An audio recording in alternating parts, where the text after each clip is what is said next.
ஒண்ணுதான் straight forward அரசியல்வாதி அப்படிங்கிறாங்கல்ல, நேர்மையான அரசியல்வாதி.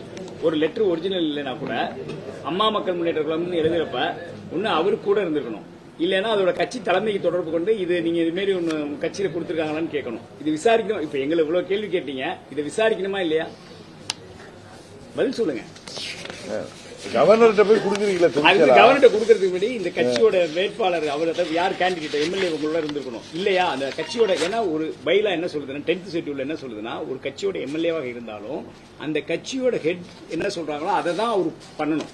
அது சிங்கிள் எம்எல்ஏவா இருந்தாலும் அவங்க நினைச்சா மர்ஜும் ஆக முடியாது. அப்ப ஒரு கான்ஸ்டிடியூஷன் தெரிஞ்ச ஒரு இப்ப டிஸ்குவாலிபிகேஷன் தெரிஞ்ச எல்லாமே தெரிஞ்ச நேர்மையா இருக்கிறவங்க ஒன்னு எம்எல்ஏவோட கவர்னரை பார்த்துக்கணும். இல்லையா ஒரு கடிதம் இது நம்மகிட்ட வாட்ஸ்அப்ல வந்திருக்கு, இதோட தலைமை யார் சொன்னாதான் இது அவங்க செயல்பட முடியும்னா அந்த தலைமையை போன் பண்ணி இது மாதிரி உங்க கடிதம் கொடுத்துருக்காங்கன்னு கேட்டுக்கணும்.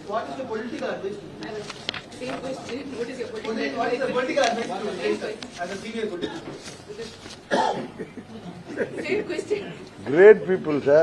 They are like Jesus Christ. தேவ தூதர்களுக்கெல்லாம் போய் நம்ம சாமானியர்கள் அவர்களை பார்த்தா கையெடுத்து கும்பிட்டுட்டு எங்க எம்எல்ஏ விட்டுருப்பா, ஒரே ஒரு எம்எல்ஏ வச்சிருக்கோன்னு தான் கேட்க முடியும். ஆட்சிக்கு வரதுக்கு முடியும் இப்படி இருக்கீங்களா? ஆட்சிக்கு வந்தீங்கன்னா நாடு தாங்காது தம்பின்னு தான் சொல்ல முடியும். திரும்பவும் சொல்றேன், அந்த ஒரிஜினல் லெட்டரை திரு விஜய் அவர்கள் வெளியிட வேண்டும்.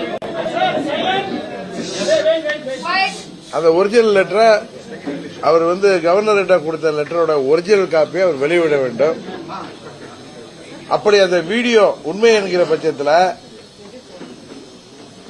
என்ன பேரம் பேசினார்கள் என்பது சொல்ல வேண்டும். இவர் என்ன விஜய் எங்களுக்குன்னா இவருக்கு அத்தை பையனா இல்ல மாமா பையனா?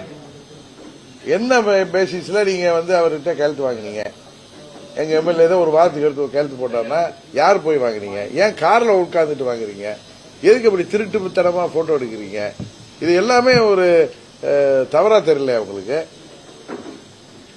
அதுக்கு போய் நீங்க சப்போர்ட் பண்ணி கேட்டுட்டு இருக்கீங்களா? அது ஏதாவது ஒரு நல்ல மனுஷன் செய்யற